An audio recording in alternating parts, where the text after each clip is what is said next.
For the boys in blue, there had never been a tougher year or a more satisfying victory. It was a year of heartbreak and high drama, characters and courage tested in a hostile landscape. Mitsubishi fighting to regain the high ground after years just out of reach. Toyota fighting to regain its place with a car that is still finding its feet. An ever stronger band of privateers snapping at their heels. And there is never room for sympathy on the edge of capability. No time for reflection in the fractions that separate the contenders. In 2004, they carry their careers into a new era, and the test will be different. It's an era of change. Cars are more powerful, drivers more capable. You can count only on the unnerving uncertainty of it all as they take to the tracks yet again for one of the most promising contests in the history of Australian rallying. Round 1 of the Australian Rally Championship, the Respect Yourself Forest Rally.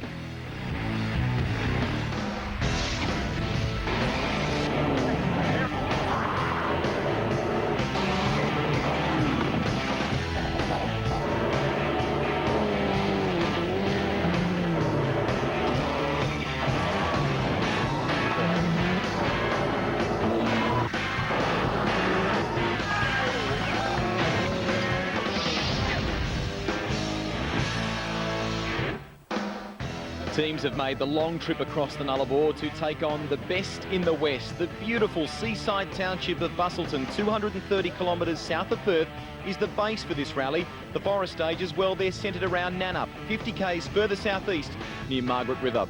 Hello, I'm Greg Russ. The wait is over. This is the first round of the 2004 Global Star Australian Rally Championship. It is fantastic news that Global Star has come on board as major sponsor, but also too they've got a lot of technical innovations which they plan to inject into this championship, and we'll show you more of those as the season progresses. First up though, before we kick off, let's put the battleground for round 1 under the microscope. It's our first visit to WA this year, but on different roads to those used in the World Championship event. The Respect Yourself Forest Rally has almost 217 kilometres of competitive. That's divided into 19 stages run over 2 heats. A 2.3k super special stage kicks off each heat in Busselton. Competitors are only permitted to use rally tyres even though it's bitumen. After 2 runs through the super special, it's off to the forest for the next 106 kilometres. There's no short forest stage to find your feet here. First up, it's Brockman 1, a 23k test with some flat-out 6-gear stuff where the Brave will do just over 190 kilometres an hour.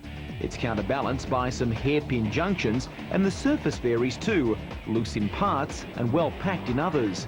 A 750-metre sprint around the Nannup Oval marks the end of Heat 1, and it's a 50-50 mix of tarmac and dirt.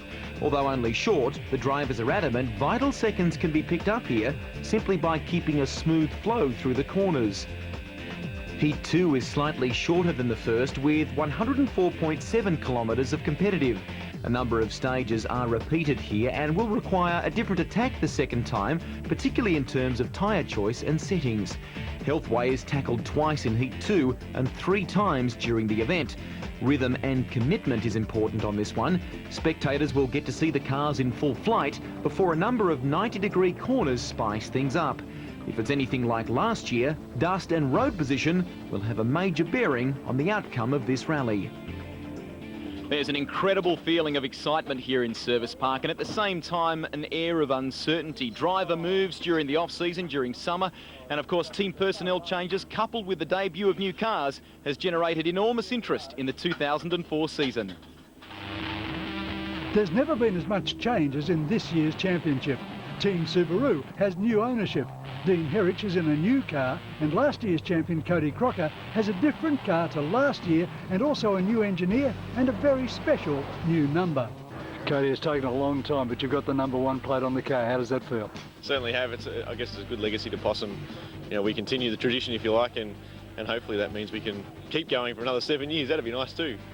Rally Out Mitsubishi has new drivers and a new engineering contractor. Ed Ordinsky and Ian Stewart are the only carryovers from the former Rally Out structure. The team is now being run by Tasmanian ace Les Walkden, and he's brought along his 2003 Privateers Cup winner Juha Kangas in last year's car to join Ordinsky, who is in a brand new Evo 7 Lancer. Les built up a new car for whoever was going to drive for him. When it turned out to be Juha, Juha required a left-hand drive car, so Les built a left-hand drive one for him. This one sat as a bare prepared shell, and it's been fitted obviously with all new parts and ready to go for this year. Team Toyota Racing has expanded and changed. 3 prototype Corolla Sportivos and 26 team members all leave team leader Neil Bates very proud. Sometimes you've got to pinch yourself to sort of look back and look at the whole setup, and you know, because you just go along working with it and it's all happening, and then every now and then you look back and sort of go, far out, look what's there. Motorsport Personalities of the Year, Simon and Sue Evans, have switched from Privateer Subaru to Works Toyota, and they can't believe their good fortune. So relaxed, you know. I was actually stressed because I was looking through the windscreen and there's a bit of dirt on it. That was my biggest stress for the weekend, you know. Make sure that windscreen's clean, boys, you know. But Simon's former place as an harasser of Works cars has been filled in spades. Chris and Ben Atkinson have imported a Works ProDrive Subaru Impreza, complete with a Works engineer. Scott Petter has Ed Ordinsky's 03 Works Evo 7, and both Petter and Atkinson are on incentives to score manufacturer's points for the Works teams. Brad Goldsborough has the Subaru that Fossum Bourne drove in Sweden last year, and Mark Thompson has imported a new left-hand drive Evo 8 Lancer. Second Australian in Rally Australia last year, Martin Lintott is hoping to contest each national round in his top run Lancer. And in Group A modified cars, for reliability rather than for speed, are Jack Monkhouse and Craig Neal. Not here from last year are Toyota's Rick Bates, who's gone circuit racing, and Rally Out Spencer Lowndes, who's already secured 3 drives in China and is looking for more. Time now to figure out who's got the mixture right. A special stage in Busselton on the foreshores of Geograph Bay. An ideal litmus test and a great spectacle for the fans. Brian Ingerson was there, as we said. Game on for 2004. The Forest Rally kicked off in style with a festival of speed along the Busselton foreshore. As twilight approached, crowds converged on the parklands to witness the opening 2 stages, the Busselton Toyota Super. The short 2.39 kilometre tarmac course, run twice, winds its way around the foreshores parklands.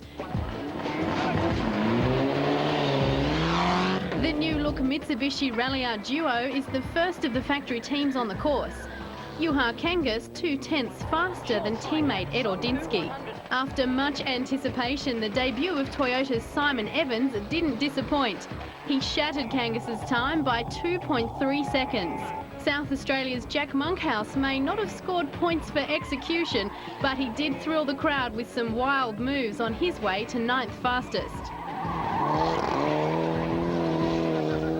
The short stage was the first test for Scott Petter's repaired Evo 7. The crew completing work on the car just hours before the event start. Still got dust and dirt coming down from the roof somewhere, so look, it's as good as I could hope for, I suppose, considering the car was destroyed 2 days ago. A lacklustre showing from the factory Subarus of Cody Crocker and Dean Herridge, not able to impress on the top 10, finishing 11th and 12th respectively. Dean's father Rob Herridge also struggling to keep it on track. Well, basically I did what I always do when I get in trouble. I close my eyes and put my foot on the brake, but it didn't stop in time. The best performance from Subaru coming from the 3rd nominated car of Chris Atkinson. 3rd fastest on Special Stage 1, privateer Mark Thompson 4th, his new Evo 8 the highest placed Mitsubishi.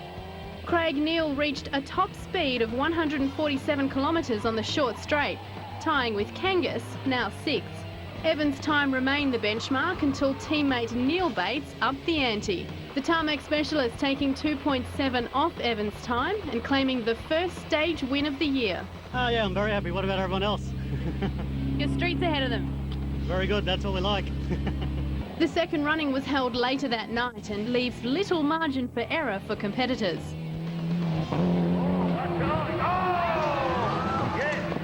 And Ben Barker's opening night was impressive in the 3rd Toyota Corolla. Tied 8th with Craig Neal ahead of Kangas, Stuart Reid, Herridge and Crocker. The reigning champ again failing to finish in the top 10. Now far left, 50.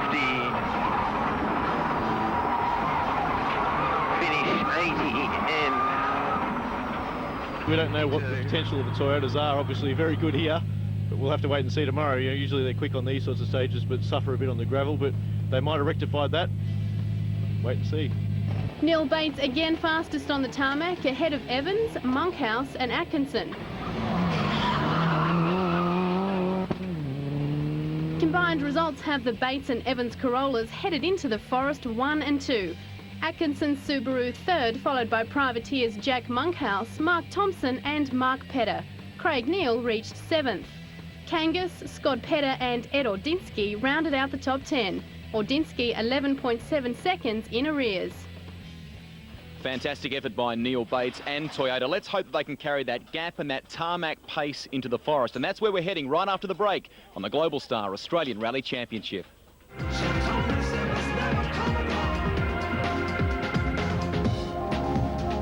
Hi, I'm Neil Bates from Toyota Team Racing. Shortly we'll be heading to the Forest, so stay tuned to 10.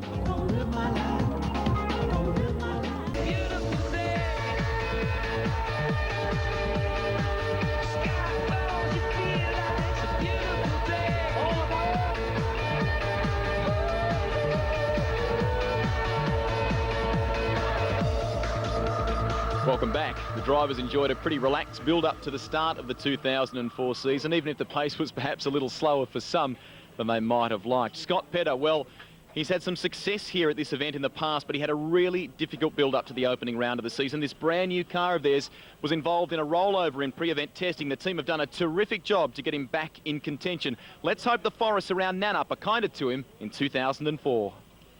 Heading for the Forest, the Toyota team was optimistic but cautious. Simon Evans was still learning the Corolla. Last-minute lessons on suspension changes left him uncharacteristically edgy. Simon, how do you feel? I'm nervous. Not so Chris Atkinson. Third placed in his ProDrive Impreza, he'd left the Australian title 2 years ago as its youngest ever privateers champion, and now he was returning a seasoned Asia-Pacific campaigner. Subaru and Mitsubishi didn't have the best night last night, so they'll come out strong this morning, and we hope to stay around where we are. At the head of the field, both Works Mitsubishis were handicapped on the slippery surface. On Brockman, Kangas and Ordinsky would lose more than a second a kilometre to the early leaders as they swept the road. But not so Evans. Although directly behind the Lancers, he charged, claiming the lead over every other Works car in the field, including his teammate Neil Bates, who was half a second a kilometre slower. It was Evans at his finest. Right 1, then left 2, 100, left 2.5, right 3.5 late, left 2, then right 1 long tight to 2.5 80. But then, in 13th row position, came the Atkinson brothers. With boyish enthusiasm, they trounced Evans, 12.7 seconds faster, and they leapfrogged into the rally lead ahead of the two Corollas. Stage 4 was a repeat. Again, the Atkinsons won from Evans, with Scott Pedder's Evo 7 Lancer third and Cody Crocker fourth. Pushing hard, Kangas left the road, recovering to come ninth. To long, medium right, Sompu. Long, medium right over Sompu, flat left. At control, the atmosphere was one of disbelief. You know, you can't feel traction as a driver. You think you're honking along tremendously. You're using the whole road and sliding everywhere and braking as late as you can, but you're just losing those little tenths here and there that adds up to a second a K, and it's there's nothing we can do about it. Everyone, it seemed, was looking for answers.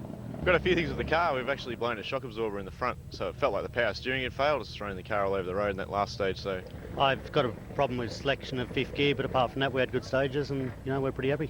Just getting used to the car. I mean, it's completely different now. We've got some different shock settings in. It's very soft. We're running the 6-speed synchro mesh box as well compared to Cody's 5-speed dog box. I think that's given us a bit of extra pace down the long straights, but I'm finding there's not enough straights for me at the moment to try and make up for it.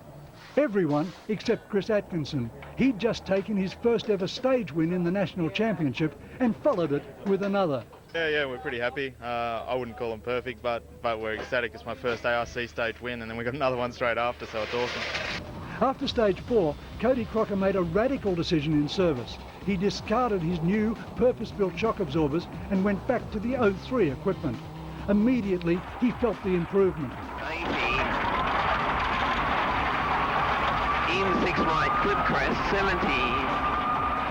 More stable, especially at high speed, he was second fastest on the next stage, third fastest on the one after.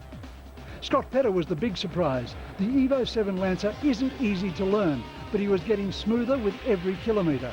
On stage 4, he moved past Neil Bates into third and was closing on Simon Evans. Bates was in some trouble. He was still finding it hard to grab fifth gear, and his turbo intercooler was leaking, causing the engine temperature to rise. Finish.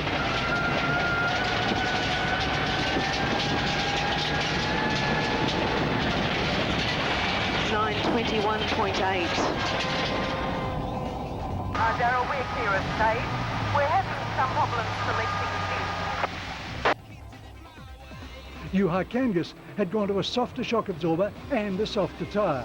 Faster than Ordinsky on every stage, at the end of stage 6, he was still only 7th outright, but Ordinsky was a disturbing 10th, and the new Rally Out team knew it has serious work ahead. Dean Herridge couldn't connect. He dropped to 8th behind Kangas and would follow Crocker's lead at the next stop by moving to proven suspension settings. Of the privateers, the standout was Mark Petter. Driving Brother Scott's 03 Evo 6, he was 6th, splitting Bates and Kangas. Petter was 18 seconds up on Brad Goldsborough, and Brad's ex-Possum-born Impreza was 12 seconds ahead of Mark Thompson's brand new Evo 8. Behind them, a pack of 8 other privateers were swapping places virtually on every stage. Impressively fast on the Bustleton Super Special, Jack Monkhouse was dropping back, his ageing Galant overheating. Craig Neal and Martin Lintott were moving forward, destined to fight out a top 10 position by heat's end. At the head of the pack, there was only one car to watch. Now, with 4 stage wins in a row, Chris and Ben Atkinson were powering away from the field. They'd opened a 25-second lead on Simon Evans, and to the dismay of the works teams, were in a class of their own. At the end of the first 2 sets of forest stages, less than 19 seconds separated 2nd to 5th place behind the Atkinsons. Scott Petter just 5 seconds behind Simon Evans, with Cody Crocker 4th and Neil Bates 5th. Coming up, Heat 1 continues. Are they planning to ambush Atkinson? It's all ahead on our coverage of round 1 of the Global Star Australian Rally Championship. Hi, I'm Mark Petter from the Petters Rally team. Don't go away, there's more rally action coming soon on your home of motorsport, Channel 10.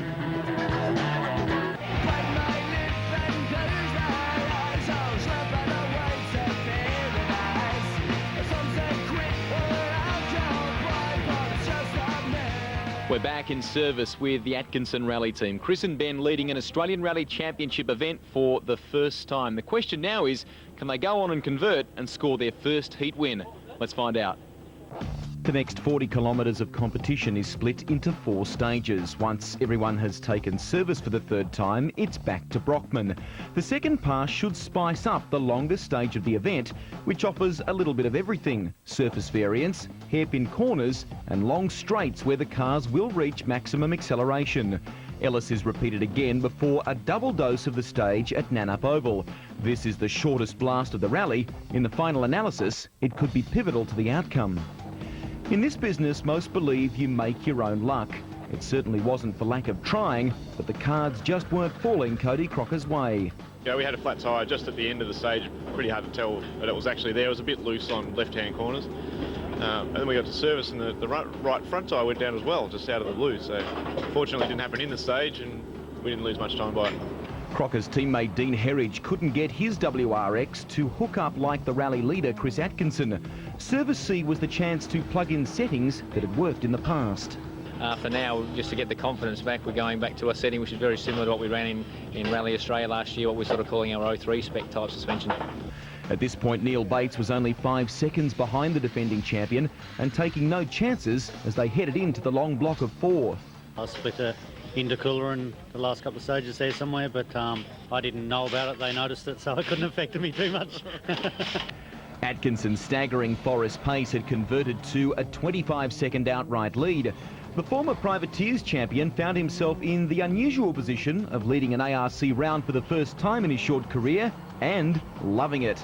Like, it's good fun out there, and when you don't have to push and you're still winning, like, it's a pretty good feeling. On the second run through Brockman, Juha Kangas was 33 seconds quicker than his first attempt. Road position was still hurting the Finn, although this stage helped him climb one spot, now 6th overall. By Ed Ordinski's standards, 8th outright was nowhere. The South Australian was calling on every ounce of experience to sort a traction problem thought to be in the centre differential settings. Still, he attacked the stage with trademark tenacity. 8 left. 10, short 9 left into early 9 right. Atkinson sent the radar into orbit on this one, clocked at 189 kilometres an hour, a speed no one could match. The commitment netted a gain of almost 4 seconds, pushing his lead out to 31.5 over Simon Evans. Toyota's new signing was feeling the heat from Scott Petter, whose split times were impressive. He gained 1 second on Evans in the first, lost it in the second, but dug deep for a 2-second gain in the third. Cody Crocker came out swinging in the Brockman stage and again through Ellis too, banking second fastest time. The new factory WRX seemed to have a better balance, giving Crocker the confidence to push. The stage time certainly helped put a smile on Crocker's face until an unwanted injection of concern. When we finished that stage, there's a smell in the car and it smelled like coolant. The Ellis stage marked the first Forest stage win for a Corolla Sportivo. Evans beating Crocker and unbelievably snatching the event lead from Atkinson. The Queenslander had lost 40 seconds in an unplanned excursion and would be lucky to make it to service. We're going to need an exhaust, a rear door and a big hammer. The radio waves were pretty busy. Neil Bates still held down 5th, driving around an at times uncooperative gear shift. I didn't make it around on the hairpins and I need reverse, and like it took 3 or 4 goes to get reversed. I wasn't just there forever. Bates' protege Ben Barker was doing exactly what was asked of him, staying on average within a second a kilometre of his more experienced teammates, and crucially keeping 3 Toyotas in the top 10. But alarm bells were ringing inside the car. Yeah, we've got a very strong engine oil smell, and then there's oil all on the back tailgate and heaps of oil all underneath the car. Kangas had to do a crash course in auto electrics, chasing a short inside his Evo 7 Lancer. It cost him 20 minutes and he was well and truly out of the game. SS9 marked the end of the road for local driver Tolly Chalice. A collision with an unforgiving tree briefly halted competition, leaving the next car, Chris and Ben Atkinson, with a derived time. Chalice was taken to hospital for precautionary checks. Fortunately, he and co-driver Greg Flood were okay. The factory Subaru camp were in need of a little sugar, and the Nannup Oval stage provided just that. Crocker winning the first run, and Dean Herridge showed them how it's done on the second.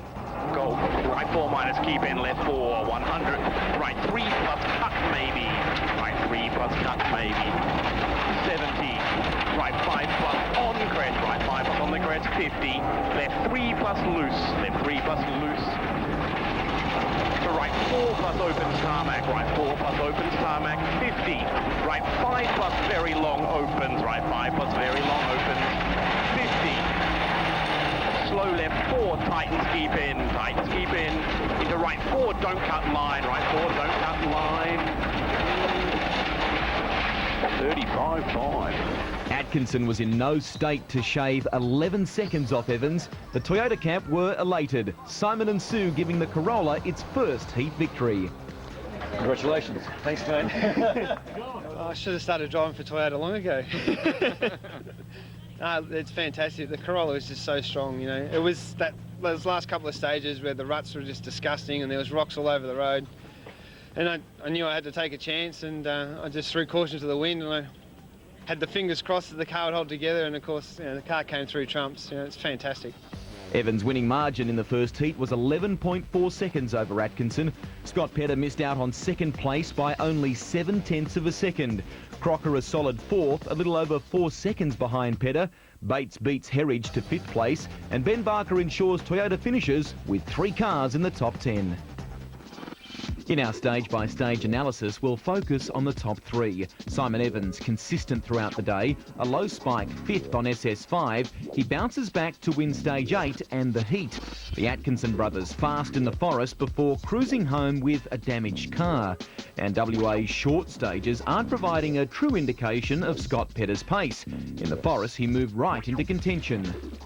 While the intense battle continues up front between the factory teams and those with manufacturer support, it's just as exciting among the privateers. Time now to bring you up to speed. Several privateers have raised the bar in 2004, and this was evident in Heat 1, with many of the privateer campaigners trading stage times with the more fancied factory outfits. Brad Goldsborough debuted his ex-Possum-born Impreza, and it didn't take long for him to bring his new machine up to speed. He consistently notched up top 10 results, his times often comparable to Ed Ordinsky. His best result, 7th on both passes through the Ellis stage. Mark Thompson also debuted his new Lancer Evo 8. With little time to prepare and test the car, he ran strongly with several stage times faster than the factory drivers. But clutch problems on stage 7 ended his run in Heat 1. Mark Petter started the heat strongly. 5th fastest on the first forest stage, Brockman, but a puncture on stage 6 gave him a 5-minute deficit to Goldsborough and dropped him to 18th outright. Petter recovered to finish just outside the top 15 behind Brett Comber and Jack Monkhouse.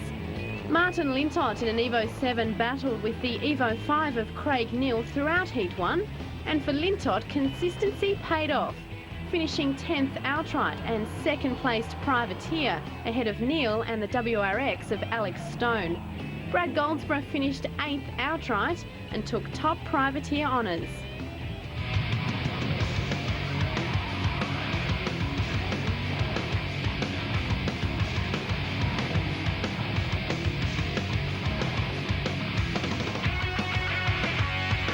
What are the advantages of having a woman in the co-driver's seat? Coral's very light and she doesn't burp through the intercom. Yeah, she's always yelling at me at home, so just put her in the car. It's the same deal. She's yelling at me in the car. How is Neal like in taking orders from a woman? Well, he's a pretty good listener, and really we're stuck in a confined space, so he can't get away. He's got to listen. I think for a wife I have the dream job, simply because he just can't answer back. I've had years of training at home, so I'm very used to it. Sorry, Jane. I sat in there and gave her some driving lessons once. I wouldn't be co-driving. I'm getting angrier and angrier as it got on, and then we ended up just yelling at each other. He actually fell asleep on a liaison for a rally while I was driving, and when he woke up we were heading towards a gate post, so... I can't call notes. I'm really bad at that. And that was it. No more co-driving. And I'm not going to try to steer anymore. We can't afford it, and I don't think Toyota could afford it either. No. Team Toyota Racing having a few laughs, and they are all smiles in this camp right now, with good reason too. Neal Bates scoring a tarmac victory last night. Simon Evans then going on to win the first forest stage in the Corolla Sportivo and backing it up with a heat victory as well. What they are trying to achieve with the Corolla now is an outright round win. Let's see how they go. Night time on the Busselton Super Special stage, and Neal Bates was again dominant, carving huge chunks off his previous record. The hairpin claimed the Subarus of Brad Goldsborough and of Cody Crocker, and the national champion would head to the forest 12th.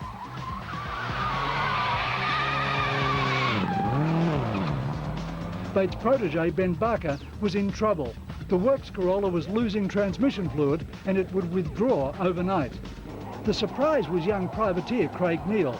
He attacked and finished the Super Special 3rd behind Bates and Simon Evans. Crews were not allowed to work on their cars overnight, and in the morning, Crocker knew he too was in trouble. We don't want you to continue. If you can come back to the service. Confirm that we're retiring. Yeah, please bring the car back to the service. I'm sorry, Greg, but that's we have to do it that way. On the transport, the Subaru overheated, and at service, new team owner Kevin Sanderson confirmed the worst. In such a tight title, giving away one full heat threatens to be costly later in the series. That's the way it's going to be. We just got to go a bit harder for the rest of them. Stages 13, 14 and 15 would be the longest set of the rally. Stage 13, aptly named Kinky for its 21 kilometres of twists and curves, was being run in the opposite direction and over substantially different roads. and the explosive 8-kilometre sprint called Ferndale was less than half last year's distance. Before heading back to service, crews also faced a repeat of yesterday's Healthway, where at least the roads had been swept. With his car only just repaired, Chris Atkinson had been a cautious 5th on the Super Special, but on Kinky 1, he sprang to a 9.3 second lead over Scott Petter with Neil Bates 3rd. Halfway through the stage, Simon Evans was equal with Petter, but the Corolla spun, hitting a rock, and Evans struggled, dropping to 9th.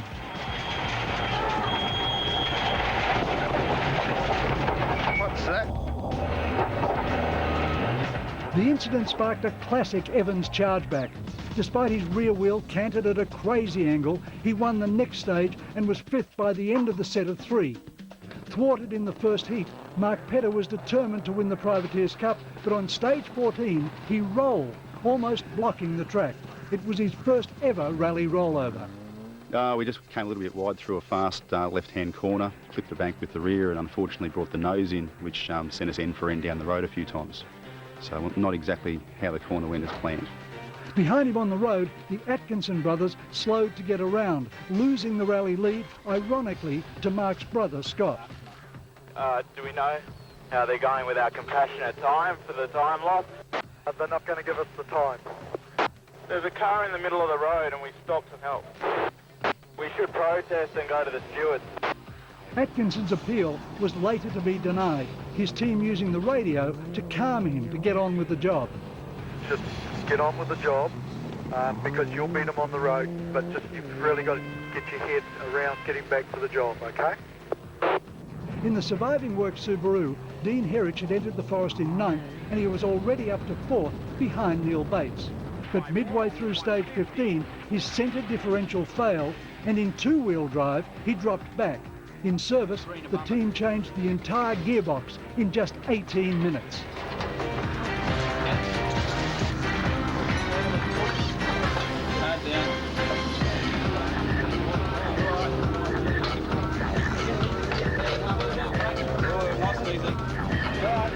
We've got 2 minutes, Phil.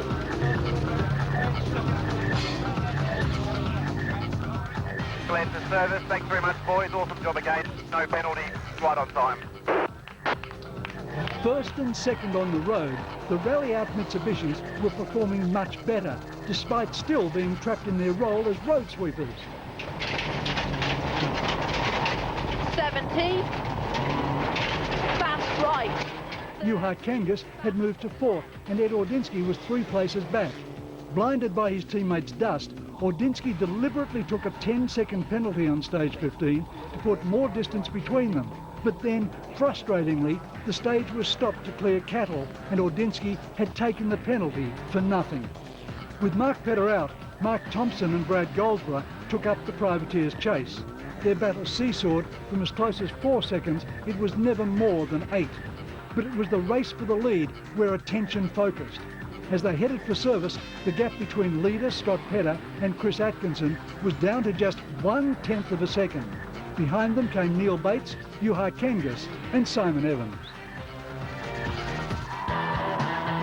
After the break, this thrilling contest continues. The champagne's chilling, but the forest fight isn't over just yet. This is the Global Star Australian Rally Championship. Hi, I'm Chris Atkinson. There's more rally action coming up in 10, so don't go away.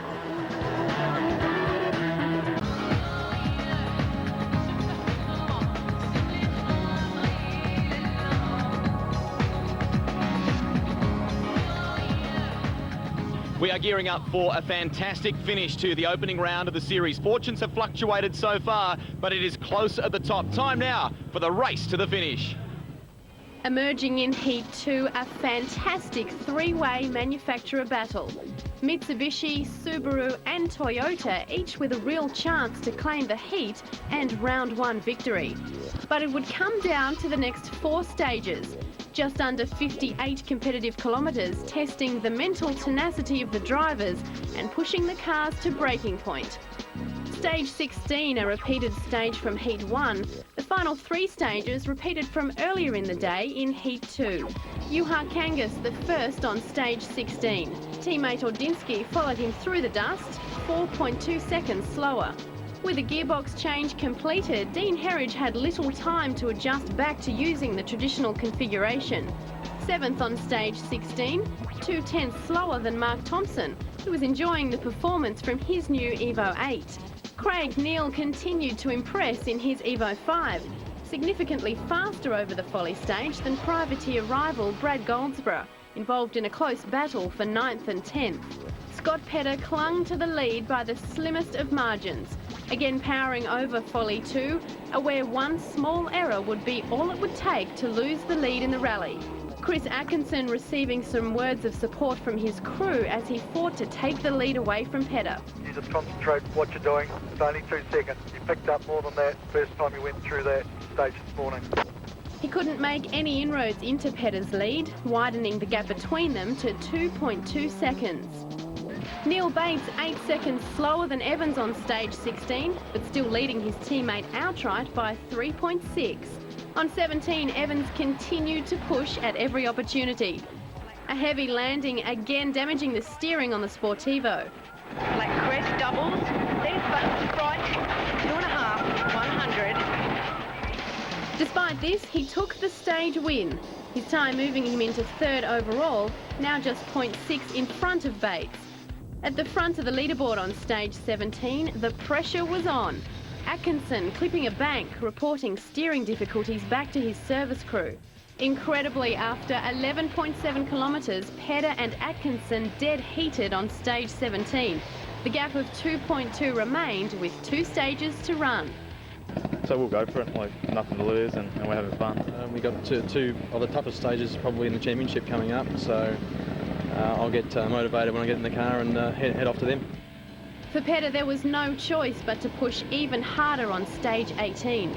But with the rally end tantalisingly close, problems with the Evo 7 centre differential. Petter and co-driver Paul Hum dropping valuable seconds to the rival Subaru. Atkinson taking the win on the penultimate stage and crucially heading into the final stage with more than a 10-second buffer. Dean Herridge and co-driver Glenn McNeil, encouraged by their result on stage 18, placing 3rd ahead of Scott Petter, Juha Kangas and Neil Bates. Evans pushing the battle-scarred Sportivo to 2nd on the stage, but remaining 12.6 behind Petter in the fight for 2nd outright.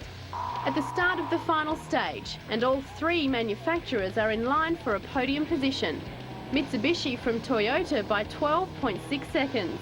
After struggling to match the pace of the front runners all day, Ordinsky finished Ferndale with an encouraging equal 3rd fastest time. It put him 8th outright in Heat 2, behind Mitsubishi privateer Mark Thompson. Ordinsky already conceding more development and testing is needed before the next round. You know, moral of the story is you can't run cars straight out of the box and be competitive. But we've learned a lot this weekend, and we'll be, we've got a lot to do between now and Canberra, but we'll be working hard on it. After a day spent battling mechanical gremlins, Herridge was again frustrated by more mechanical woes midway through the final stage. He would have to settle for 6th outright. Bates started the final stage in 4th outright, but Kangas was closing, now just 2.9 behind.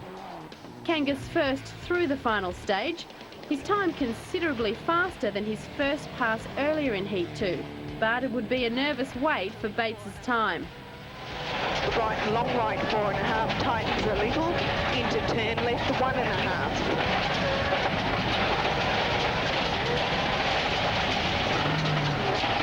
Into long left 5, into right 5.5. Bates not only faster than Kangas, but taking the final stage win, cementing 4th outright in Heat 2.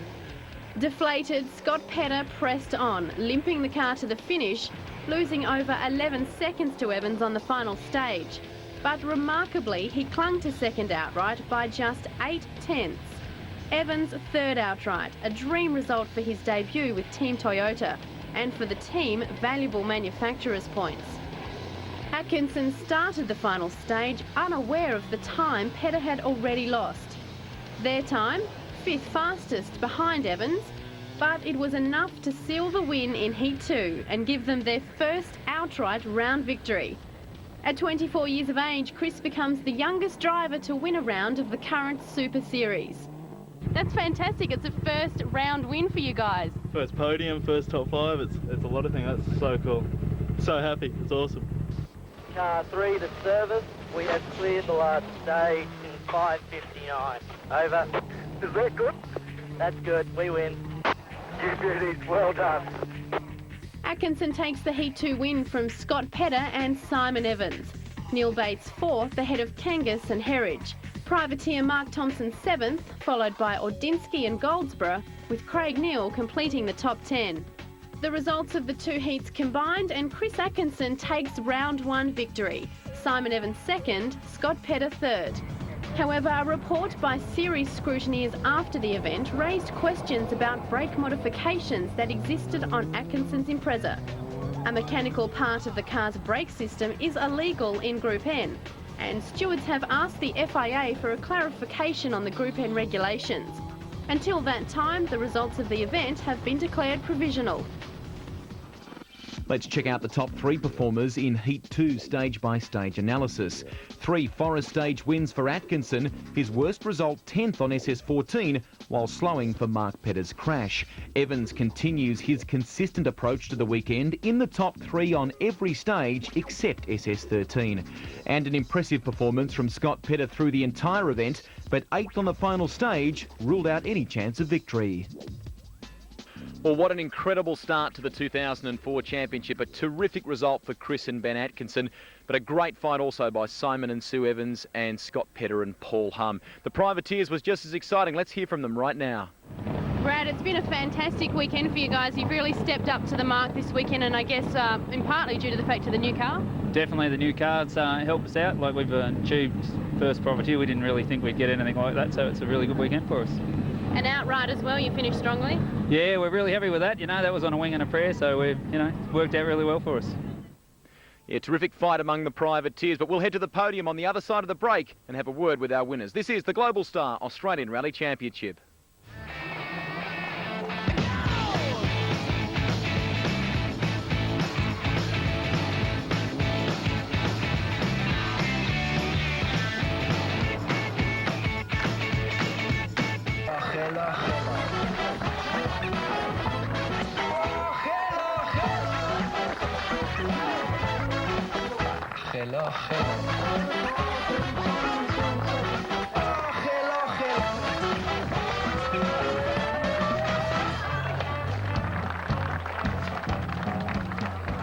In the wake of round 1, results and the makeup of that podium have changed dramatically. Chris and Ben Atkinson have been stripped of their historic round victory following a post-event technical inspection by the ARC stewards. Now, a number of components from their brand new Subaru WRX were sent to the sport's international governing body, the FIA, for further investigation. The brake booster has since been found to be in breach of Australian Group N regulations, so Car 3 has been excluded from the results of the Respect Yourself Forest Rally. That gives Simon and Sue Evans their second round victory and the first for the Toyota Corolla Sportivo. For the Atkinsons, celebration has very quickly turned to disappointment. The camp stewards have had a finding that we should be disqualified from the event with the brake modification that was in the car. That's their decision, and we've got to cop that on the chin. An Australian Championship would be nice. This decision has probably cost us an Australian Championship. With no rounds being dropped, we've lost 37 points, which is a fair amount to lose in 6 rounds, so not much we can do about it, and we've got to move on. Obviously, to head to Perth for the first round of the Championship and come out of there in first and third position, we're absolutely ecstatic. Toyota are now leading the Manufacturers' Championship, and this has been an exceptionally good result for Toyota. It's incredibly unfortunate with the Atkinson scenario, but incredibly good for Toyota Team Racing, and we certainly hope to capitalise on this over the rest of the rounds and still be in this position at the end of the year. Yeah, well, we're very happy with third, and to get second's probably unfortunate for the Atkinson crew, but unfortunately the major advantage of Group N is that the cars are kept pretty stringent to the rules, and from the sounds of it, it was just a technical indifference, but we're happy to get second or third. Well, what an incredible weekend for Toyota, and you've walked away the winner. How does that feel? Yeah, it feels pretty good for our first rally with Toyota. It's a bit of a dream start, and you couldn't ask for too much more. shows how consistent the Corolla is and how reliable it is. It's a big improvement on last year, and for only 1 year of development with the car, we're on the pace of cars that have been at it for the last 8 years. Well, that was the opening round of the championship. How much of a form guide will it be, do you think, when we get to Queensland? Well, that's going to be a good question. You know, like, who knows how fast Chris Atkinson's going to go in Queensland. We've got a lot of work to do. You know, like, thank God Chris came along, because he sort of showed us that, you know, our cars aren't quite there yet, and we've got a bit more work to do. So, you know, we've got a long test schedule ahead before Brisbane, and I want to get the car absolutely mint so that we can go out there and give it our best shot in Brisbane. The revised round results and the updated championship point score looks like this. Evans, a 1-point leader over Scott Pedder. Neil Bates ensures 2 Toyotas are in the top 3. The defending champion is 5th behind his teammate Dean Herridge. 5th, incidentally, is a tie between Crocker and Ed Ordinsky. Juha Kangas 7th. Brad Goldsborough is top of the pops in the Privateers Cup. Hard-charging Craig Neal fought his way into a share of 2nd with Martin Lintott. Failure to score points in both heats hurts Thompson, Comber and Monkhouse. A brilliant first-round effort sees Toyota leading the Manufacturers' Championship by 6 points. Mitsubishi has a comfortable buffer over rival Subaru, the champion manufacturer with plenty of work to do in the defence of their title. Denise Collins cleaned up in F16 at round 1, while Craig Neal scores maximum points in the over 2-litre production rally class. The next round of the Manufacturers' Championship is in Canberra. It's also a round of the Asia Pacific Series. Our telecast to follow 1 week later, but remember just to check your guides there. Then the Drivers' Championship continues in Queensland in early June, and we'll bring you all the action on Sunday the 20th. Certainly hope you've enjoyed our coverage of round 1. It's laid the foundations for a fantastic series. On behalf of Bryony Ingerson, John Smales and our entire 10 Rally team, I'm Greg Rust. We'll catch you next time. Bye for now.